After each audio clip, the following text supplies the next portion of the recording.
আদর্শিক প্রতিযোগিতা আসলে পশ্চাৎপদ।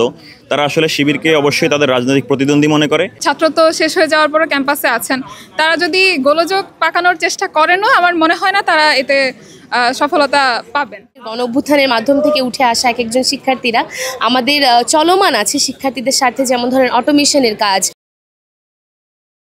পোষ্য কোটা বাতিলের কাজ ছিল আমাদের। তার পাশাপাশি আমাদের একাডেমিক সংস্করণের একটি আন্দোলনও শুরু হয়েছিল বাংলাদেশ গণতান্ত্রিক ছাত্র সংসদের ব্যানারে।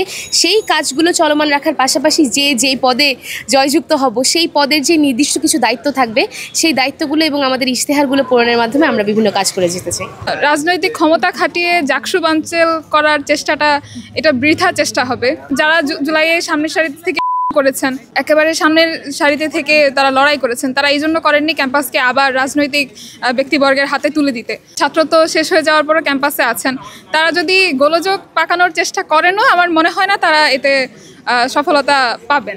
এই বিশ্ববিদ্যালয়কে শিক্ষা ও গবেষণার খাতকে অগ্রগতি যারা ভূমিকা রাখবে এবং পাশাপাশি যারা এই বিশ্ববিদ্যালয়কে মুক্ত একটি নিরাপদ পরিবেশ তৈরি করতে পারবে সেই সমস্ত প্রার্থীদেরকে আমরা ভোট দিব, তাদের জন্য আমরা কাজ করব এবং তাদেরকে বিজয়ী করার মাধ্যমে আমাদের প্রতিনিধি হিসেবে জাকসুতে প্রেরণ করব। অবশ্যই আমি যেহেতু পুরো শিক্ষার্থীদের প্রতিনিধি হিসেবে কাজ করব, বিশেষ করে নারী শিক্ষার্থীদের জন্য, তো এখানে সকল ধর্ম মত নির্বিশেষে সকল শিক্ষার্থীর নেত্রী হয়ে আসবো সামনে। আমরা চাই শিক্ষার্থীরা ভোটের মাধ্যমে একটা সুষ্ঠু নির্বাচনের মাধ্যমে তাদের যেই 32 বছরের যে অপূর্ণতা সেই অপূর্ণতাকে পূর্ণ করবেন। আদর্শিক প্রতিযোগিতা আসলে পশ্চাৎপদ।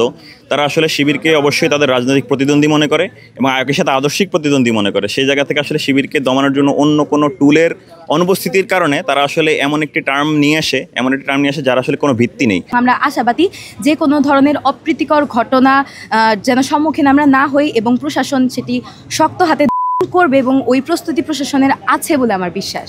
প্রত্যাশা থাকবে যে জাকসু প্যানেলে নতুন যারা নির্বাচিত হবে তারা হচ্ছে আমাদের ক্যাম্পাস সহ পুরো বাংলাদেশের উন্নয়নে কাজ করবে।